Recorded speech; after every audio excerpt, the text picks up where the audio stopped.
I have a weird computer situation, so I'm like looking at you, but looking at another screen. So I apologize just for eye contact. So I'm going to work on that. But so this morning, I do executive career and life coaching here at Zeal Coaching. We're down here on the corner, kind of catty corner from Basil's in that area. So I'm going to kind of shift us over to my PowerPoint. Can I do that?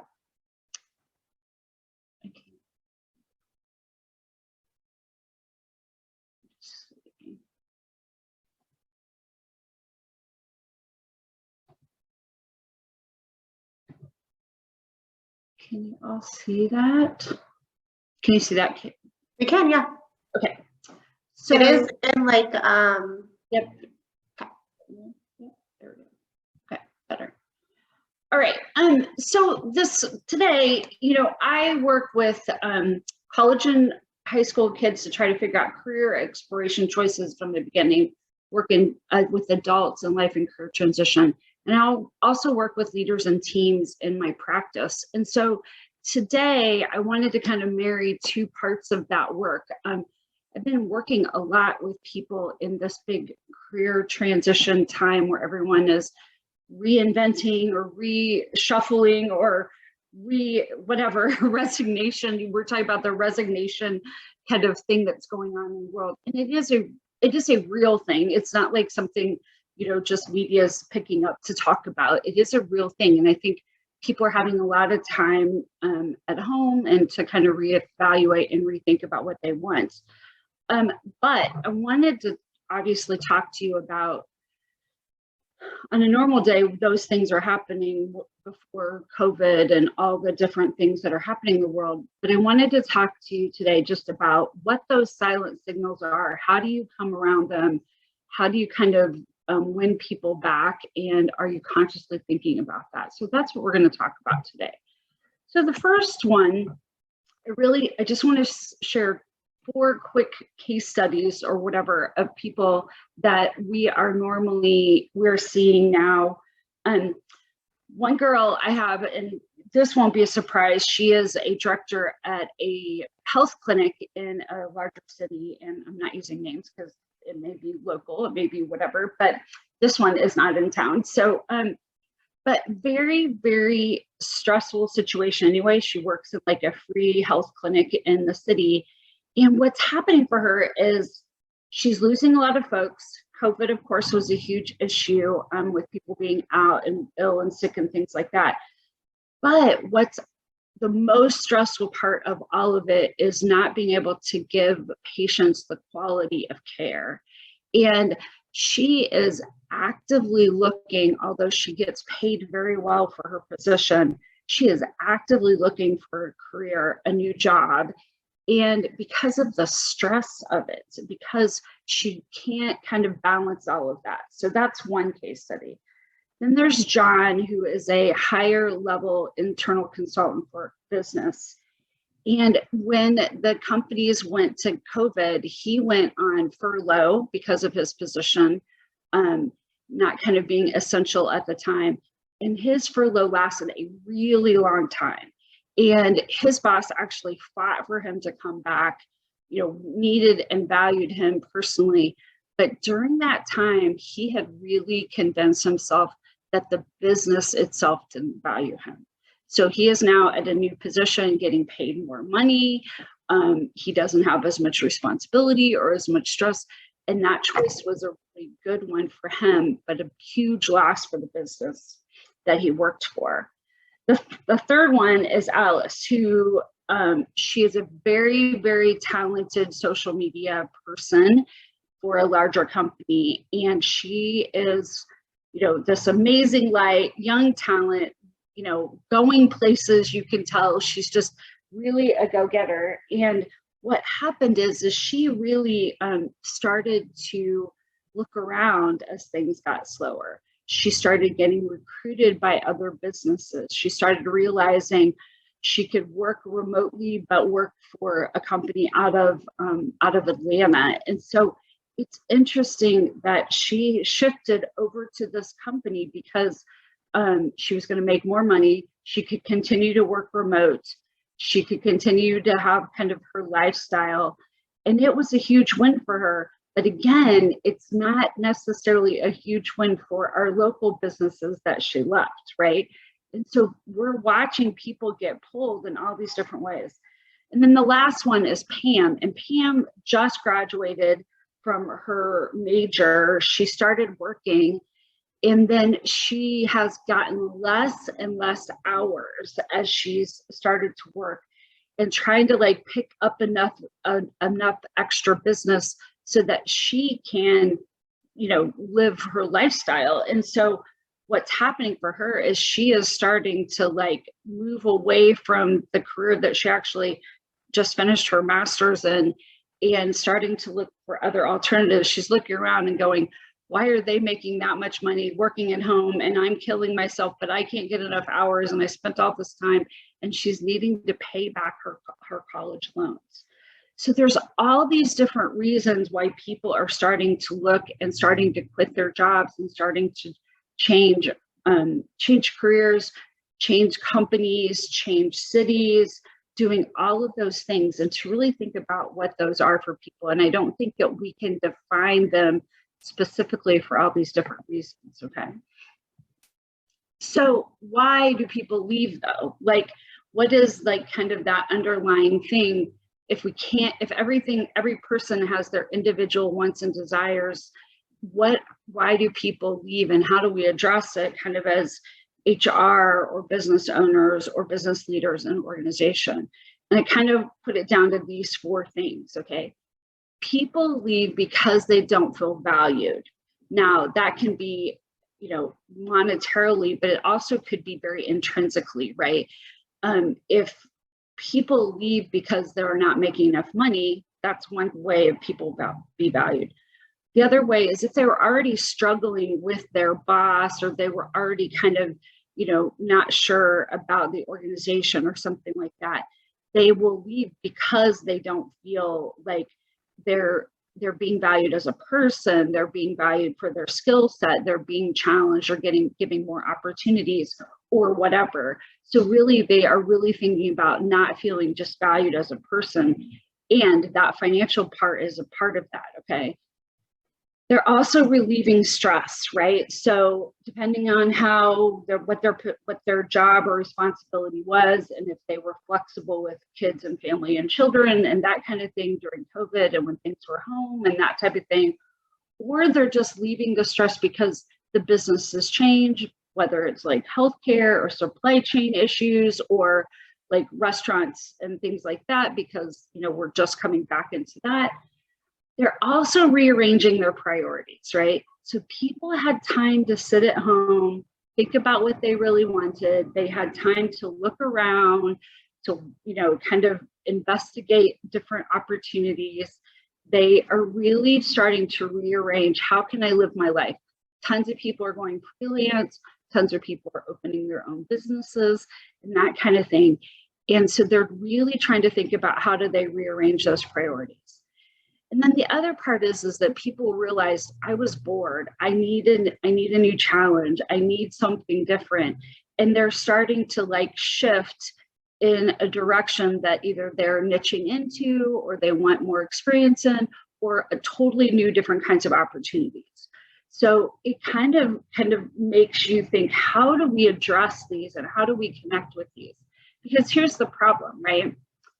Normally, and normal every day, pre-COVID and all of that, there were normal signs when someone was leaving. Now, we may not catch them. We still may be caught blindsided. We may still have issues, but at least you had more one-on-one time if you were, if you're non-virtual and that kind of thing.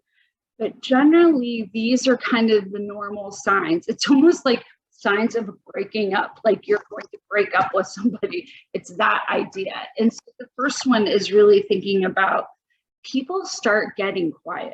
Now, and what I mean is like, they really like may not come in and say hello as often. It's like, can be very subtle or can be very like extreme. Like in a meeting, they're not engaging. They're not offering ideas. They're not problem solving. They're that type of thing. They are literally getting more quiet, okay? And that is kind of the number one thing I would ask you to think about, okay? Silence doesn't mean agreement. Silence means avoidance, right? And so to really think about where people are at and to ask questions to get past that and to understand what this quietness might be. The second one is body language. So lack of eye contact, maybe they're avoiding or coming, or, they're not coming around you as much, or they're kind of, leaving space or that kind of thing. So there are body language changes, especially if they were one way and they're not that way anymore. It could be about the organization. It could be about you as a supervisor, but it also could be like they're just struggling with something else. So we don't want to assume it's always they're going to leave, but just that those little subtleties that something's wrong, okay? Again, they stop engaging. So maybe they're not doing follow-up calls, or they're not offering the same level of customer service, or they're not offering support to coworkers or something like that. But again, these kind of changes. They may voice frustration, more common, like they're starting to find other opportunities. So they're voicing frustration. It could be appropriate or it could not be appropriate in that way. So we start to see where so frustration is actually a good thing because you can address it. But if they're getting quiet, you can't really address it, right? And so kind of addressing frustration in a way to understand or to explore or to be curious about what the frustration is about, because that may save you in the end, okay? So the other one is they're late or they're procrastinating on projects where they didn't do that before. They might be coming in just a few minutes late. Like this is really a sign of disengagement, right? A sign of we're so used to working at a pace prior, and now we're kind of more laid back. So it could be just that, like people's pace has not become as quick, and so it could be a sign that something's wrong. Or it could be a sign that, they slowed themselves down during COVID, and now they need to kind of re-engage and re-step back in and that kind of thing. So really to think about that, just engagement in general. They might be missing work. Okay, so mental health days, those type of things, those are all signs. They're expressing needing vacation, they're expressing, that kind of thing. But if they're actually missing work or not showing up or something like that, obviously it's significant. But if they're taking vacation days, I mean, we all know these could be signs of people interviewing those, especially if it's like sudden, that type of thing. So just checking in and making sure that people are okay with that. They might be asking for clarity. And this is a little bit about distance, being away from each other. Like, I'm not sure what I'm supposed to be working on, that type of idea. So sometimes in that virtual, we lose like our direction, okay?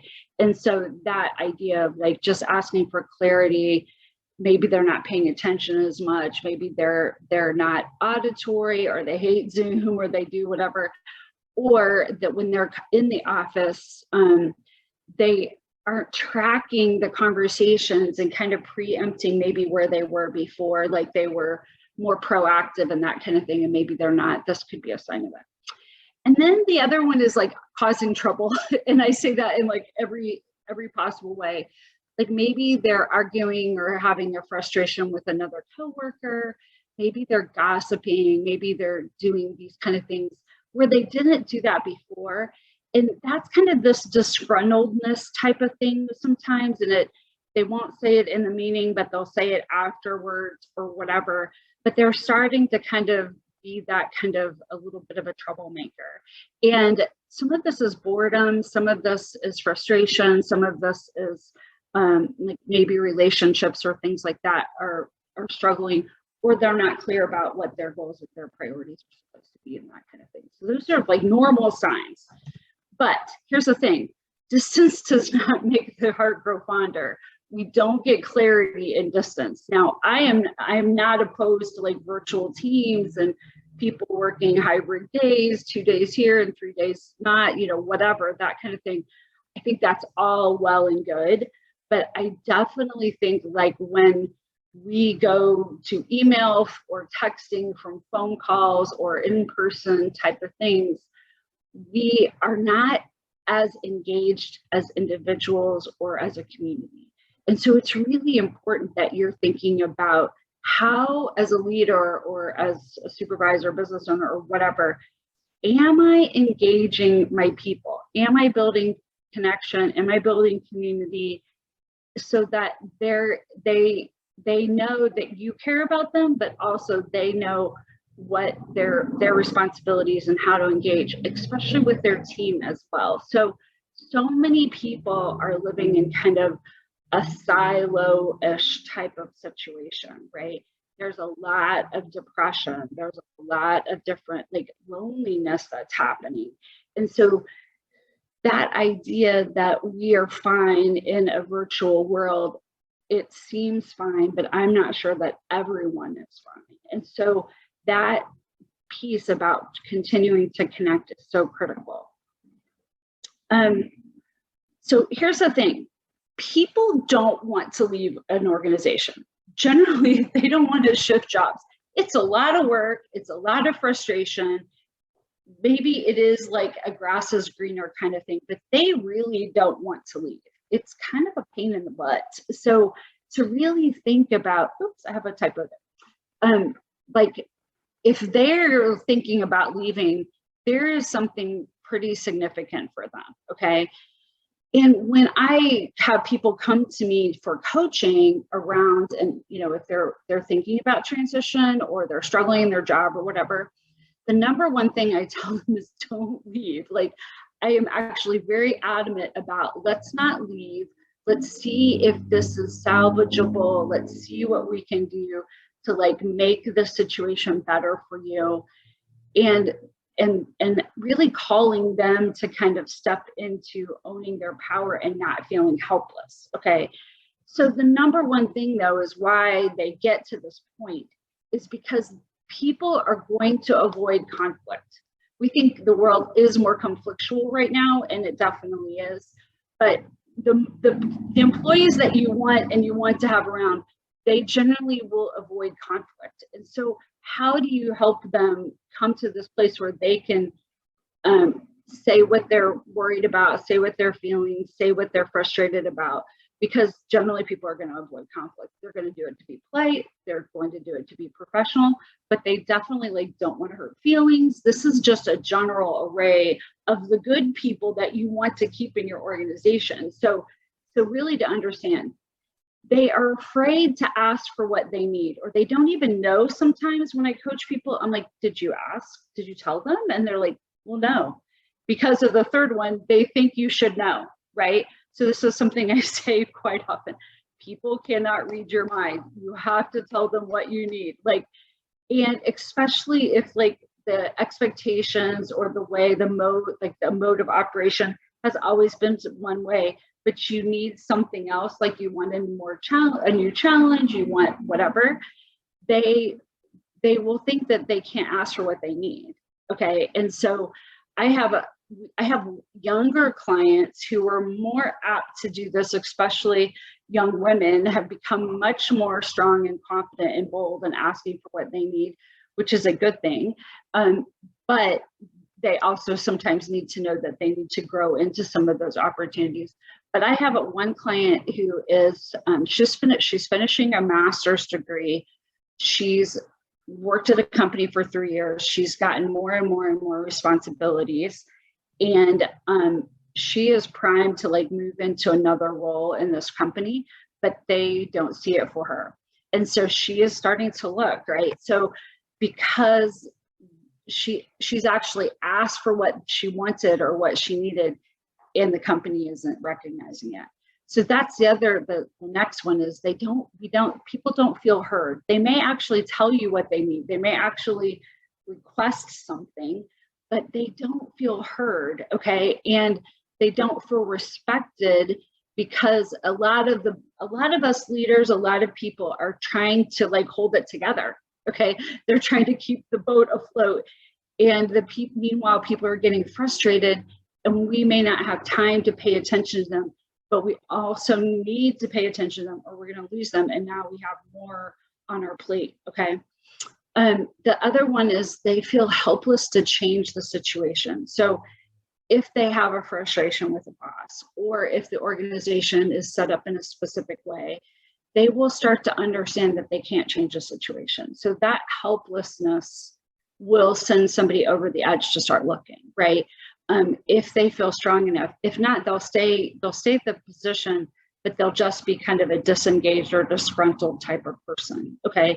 And so in your organization, and kind of spreading that out into other people too, especially if they're negative and verbal about it, okay? So people don't want to leave. So that just means that when they do leave, there is an issue or a challenge, and sometimes we catch that in exit interviews and that kind of thing, but more times than not, then often we won't, right? So we're not really sure what the problem is, okay? We need to get to that while people are still working with us. Here's the big thing. Everyone is a flight risk, okay? Even your top managers, especially your most talented people, they are a flight risk. And whether it's your HR or you as a leader, to really pay attention to the people who are performing, who are holding who are balancing a lot of balls. Because often what happens, some people have left and now I'm holding more stuff. I've got more responsibilities and more things that I'm doing. And your top performers are the ones who might leave because they are holding all the balls, because they will also feel responsible, but they're also crumbling under the weight of the stress, which is the nurse that I was talking about earlier. She is so conscientious about everything she does. And if she leaves that organization, they won't know what to do, right? And so it's interesting to think about, are your top performers, getting what they need? And are we stressing them out with giving them too many responsibilities, okay? How we doing, Shelby? Are we good? Just to check in? Good. I think we're good. Okay, very good. So here's the solution kind of overall, okay? Because COVID feels somewhat over, I think we really want to think about how do we create a re-engagement plan? Now, here's the part but before we talk about this, I might have my, the number one thing more than even just this, and we're going to talk about this in a second. I'm sorry, I think I got my slides out of order, is that the country, and even now, we're going through a lot of stress, okay? And if you are not thinking about, are we creating psychological safety for our associates? If you're not thinking about that, how do we create a safe and respectful and a emotionally supportive workplace? If that's not even on your radar, you're probably in trouble, okay? Because Google did a huge study over the last 10 years, and in the last 5, we've started to see that data come out about what engages people, what creates a very strong team. And every time they would put teams together based on diversity or intelligence or skill blend or something like that, the theory got thrown out because it wouldn't prove true, whatever they were trying to create in their hypothesis of great teams. Number one, it always comes back to psychological safety. Do I feel safe and supported? Do I feel respected? Do I feel valued? Okay. And do I feel like I'm not coming into work and getting bullied? Do I not feel like I'm getting, taken advantage of? Do I feel like I have a warm and welcoming and safe place to come to work? And so if you're not even focusing on this, this is why you probably are losing people, okay? If your leaders are not focused both on high care for people, and I don't mean like coddling, but I just mean like they are not giving kudos when deserved, if they're not welcoming people in, if they're not engaging them, in getting to know them and that kind of thing, and also raising their game and people getting called to work hard and to do a good job. Like, people want to do a good job. So if your leaders aren't thinking about that, then you're probably, losing people on a regular basis. Okay. So really to think about this. Okay. So how do we create that psychological safety is a key thing. And I think actually Shelby asked me to come back and do another workshop later in the year. And I think that's kind of the one that I think we might want to work on, is how to create psychological safety. So that piece. And then this idea of the re-engagement plan. So are you being intentional now that COVID's kind of over, and we hope, knock on wood, right? But we're kind of we're to that new normal, whatever, all those kind of things. And are you being intentional about how to re-engage your team? So again, people are heightened between the political world, between, COVID, kids at home from school, all those things have really heightened us for a very, very long time. And at the same time, now we have the war in Ukraine. And so the stress of that. And so really helping people go, when I come to work, I get to stop thinking about those things. I get to kind of come to work and be in a safe and reassuring, I know what my goal is. I'm re-engaging back to that. So creating that within your team, so this reconnecting teams, recreating community, whether you're still online or you're back in the office. I think people are so weird when they come together these days, because they're like, I forgot what it was like. And some people, need to kind of slowly commit to the team, recommit. You may, if you were home, you may only have been talking to 2 or 3 people at a time, or that kind of thing. And now you're back in office with, 20 people or 10 people or something. So reconnecting and recreating community. So, doing some team development, doing some coffees, maybe even sharing around like this re-engaging purpose, like sharing client success stories or problems that you faced over COVID at work and how you came through them. So some kind of celebration and re-engaging to the purpose of why people come to work there, or work on your specific problem or the goal of the company. And then as a leader, to reconnect with individuals, right? So to really think about individually, are you nurturing the relationships with your staff and your folks, okay? And it doesn't have to be like, all their problems and things like that, but, do they feel like you're happy that they're there, that they're valued, that they know what they do well for you, that kind of thing? Do they know what their assignments are, and do they, get the right recognition that those are important to them, that you're important to them, and that type of thing, but that they're important to you in both ways, right? And then to reset goals and to think about vision, right? So just to kind of do some type of we do team building events, we do like goal reclarifications. There's several other contractors in the city that do those kinds of things that you can access. But to kind of get people back on the same page, to get back into this norm of interacting and supporting and problem solving together and that kind of thing. And then if we need to re-clarify roles and responsibilities, because as people leave or the market shifted or something has changed, somebody might be holding a lot of balancing a lot of balls, and some people don't know where they fit into that and what to feel right. So sometimes we might need to realign those roles and responsibilities and get back to clarifying those. Okay, there's a psychological safety piece we already talked about. So I never know if I'm fast or slow, but here we are. So I just thought I would give you as just a prompt, right? When you're re-engaging your team and you're thinking about individuals, you may meet with your staff on an individual basis. We definitely will do that often during performance reviews. But often, we're so task-oriented, we're trying to get lots of things done. And I'm gonna really challenge you to think about, are you doing kind of an emotional check-in, right?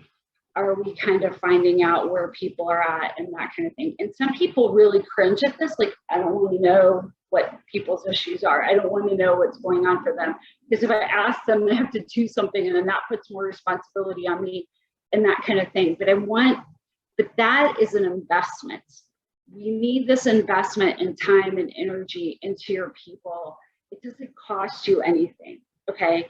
But it could cost you a lot if you lose them, okay? So really to think about just these simple 3 questions. You can create your own and that kind of thing, but really to sit down or have a conversation with your folks. Take them to coffee now that we can. Go for a walk with them, you know, something off-site potentially or something like that. Take them to lunch or whatever. But to ask them these questions: how are you really doing, right? Like, just to check in with them. People feel valued when they get heard, when you listen to them. This is the #1 and cheapest way to help people feel valued. How are you really doing? How are you feeling about work? And really to give them safe space to talk about this and that kind of thing. Like, there's no ramifications. I'm just wondering how you are, how you're feeling about work. You know, what can we do to help support you more, that kind of thing. But the 3rd question, which is, what's the one thing that could make things better for you? What's one thing that I could focus on as a leader or a supervisor or whatever that could make things better for you? Okay. And usually people are very rational about this. They're not like, I want your job, like whatever. I mean, they're pretty rational about this, but they may in that moment tell you the one thing that's really frustrating them. And now you have an opportunity where you were blind before, okay, where they are getting to say, you're offering them that opportunity to just tell you what they need, instead of them having to come to you, okay? So when you listen, people will feel valued. And then when you take some type of action for them, even taking them to lunch and listening is an action, and it's huge, okay? Or even just sit with them at lunch, or to sit with them in the office or whatever. But then if you take that next step of some type of action that would help make things better for them, you know, giving them a mental health break, you know, or whatever, that kind of thing. I mean, so like some of the things that people will ask for is like, you know, they'll be like, I need to know what my role is on this project, which are things they should be asking anyway, but they just don't feel safe sometimes to ask. They feel they're kind of in left field. And since we've been so disconnected and so disarrayed, I think people just kind of need to settle back in and know that you're with them, and that you're partners, and that you're working together. So offering that to them. Okay, so this very simple thing, and it doesn't look like a lot. It's a half-hour conversation, but it may pay way dividends for you to really think about. So that's my presentation, but I would love to take lots of questions and really think about things like that. Shelby, do we have questions? I am not seeing any in the chat, but if anyone does have questions, just please feel free to unmute yourself. Probably the easiest. Let me ask a question then. Okay. So what are some challenges that you are facing with engaging your team? What is one of the biggest frustrations for yourself with this concept of engaging your team? Please.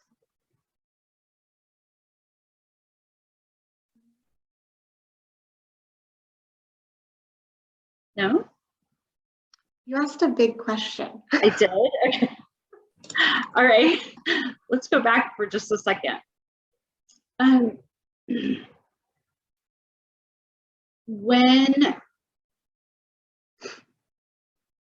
When you have left, you know, that idea of empathy, of understanding where people are is critically an important thing, right? We're so, again, busy and doing the day-to-day task and holding up, you know, all the balls and, you know, kind of shifting and kind of getting to goals that we forget to kind of have empathy, because we as leaders are often more taxed. So I'm curious if you are finding you're having challenges with this, or you're overtaxed who feels overtaxed? Can we hear that? They feel like they have more responsibilities than they have time, or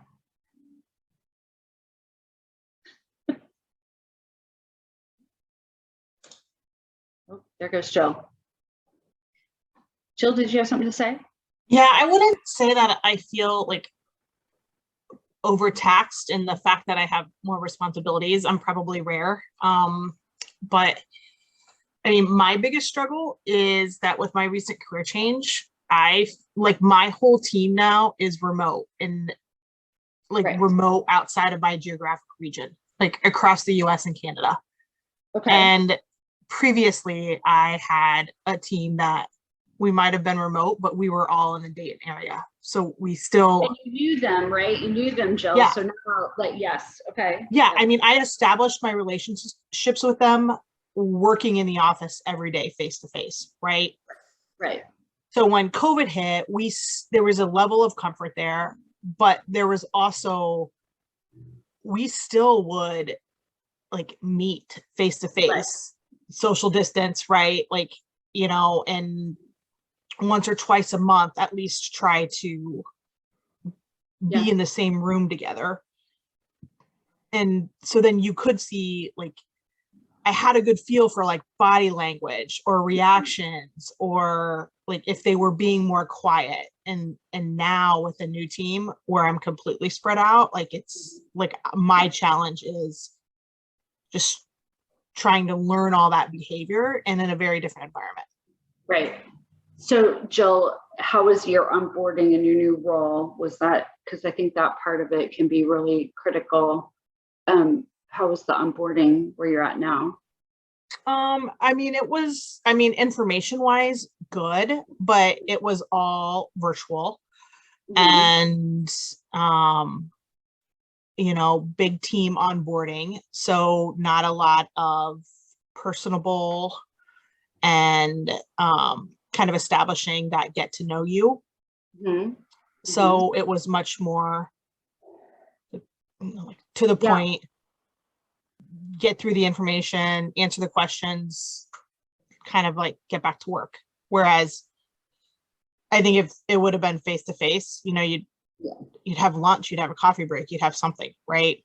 Right. And so information wise, it was fine, it was good, but establishing the relationship, that was not built in.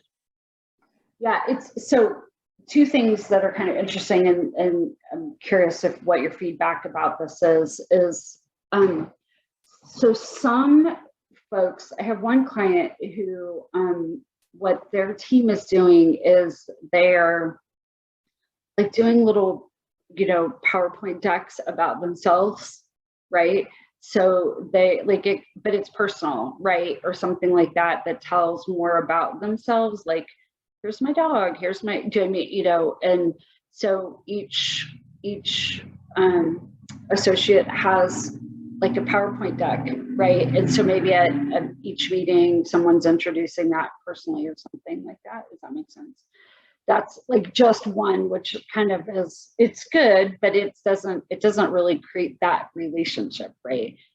The other one is, do you have opportunity to go and visit there? Or, I mean, is that even something that's possible, or is it too many people? I mean, it may be possible in the future, but right now, like they're in Canada and like the headquarters, they're all still remote. So okay, it's not out of the realm of possibility in the future. It in the short term, probably not. Yeah. Do you like even like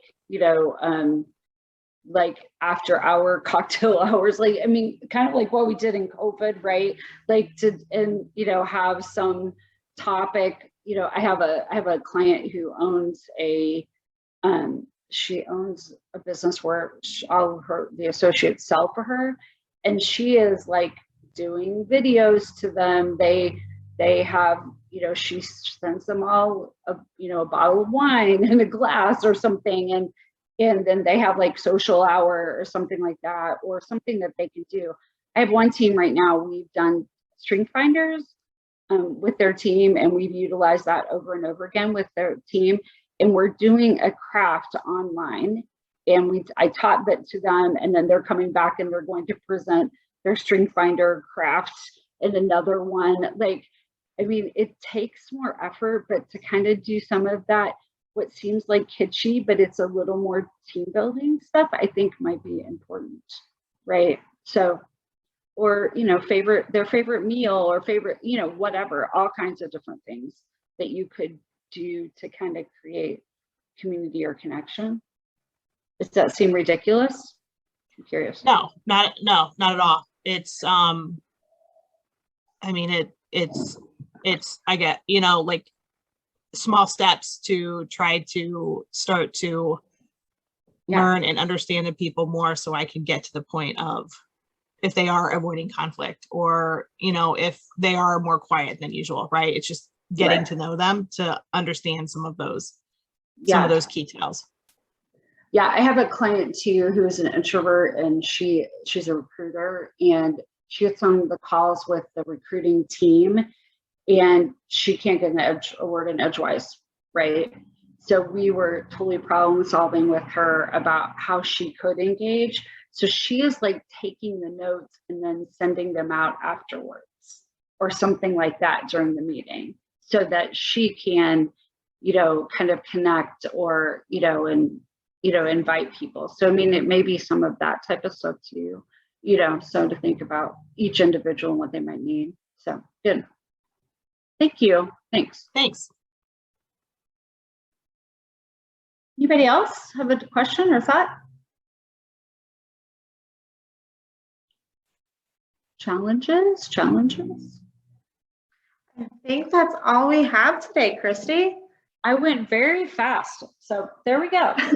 So I think the last thing I would say though is, if you're thinking about kind of this re-engagement idea, or you're uncertain specifically about how to kind of create that psychological safety, or, you know, or you really have some challenges to connect, you know, that you contact me. We do some team building, we do some things like that. So it's interesting.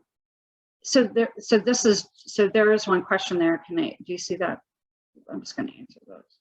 So also, do you have any tips to help provide training to newer staff members for handling conflict? Yeah, I mean, we definitely do some conflict resolution, using your voice, kind of seeing yourself as an equal, that type of work. We do that in our we can come in and do that with teams and that kind of thing.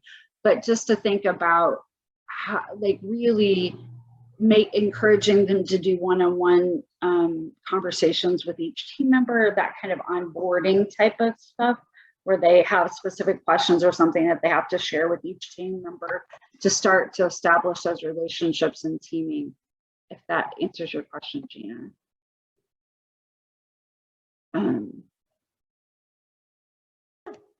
Let's see. I think we have one more question in the chat here. Do you see it? So this one is from, who's that? Is that Gina? Is that you too? Yes. So we recently implemented one-on-one meetings for staff each week. So that's a good for each department. So yeah, good job. Yay. We don't close for lunch, and we work until at least 6 p.m. This is from Kay. With no breaks in the day, I don't know how to connect with the staff. So it's okay, talk to us. Are you there? If you're there, you can jump on and talk to us. But are you the leader, or are you a member of the team? I'm wondering. You can write or talk to us. I'm here. Hi. I am the practice manager. Okay. Oh, okay. And my biggest challenge is there's just no time to talk to someone. You know, we start at 7:30 in the morning, work till 6 o'clock at night. I don't have any downtime. So I know everyone is stressed. I know they're all tired. I don't know how to break the monotony, or to how to do something more engaging and fun. Because at the end of the night, nobody wants to go do anything either. We're just ready to go home. Yeah, no, I get it. So I think it's interesting. if you, so one thing is like, you know, you to leave them something, or like, I mean, silly things like we used to do, like Secret Santa stuff, or like, you know, that kind of support where they, you know, bring something. I think you could think about those kinds of things, right? That are more, you know, how do they get, like, I don't know, they could pass notes. You could write, you could, you know, you could put 5 things on it and they could pass notes, or so. I mean, I think that type of thing where people have a minute to kind of do something and have some kind of connection. That would be one idea. The other one is like, to really think about, like, can somebody cover while, you know, like you have a lunch or something like that, where maybe it's a progressive, everybody brings in their favorite, you know, dessert, or you do, you know, I don't know. I just think that there are ways, and not to give up, right? Okay. To think about that, to be more creative and think of it out of the box. Is that helpful? Yes, thank you. You're welcome.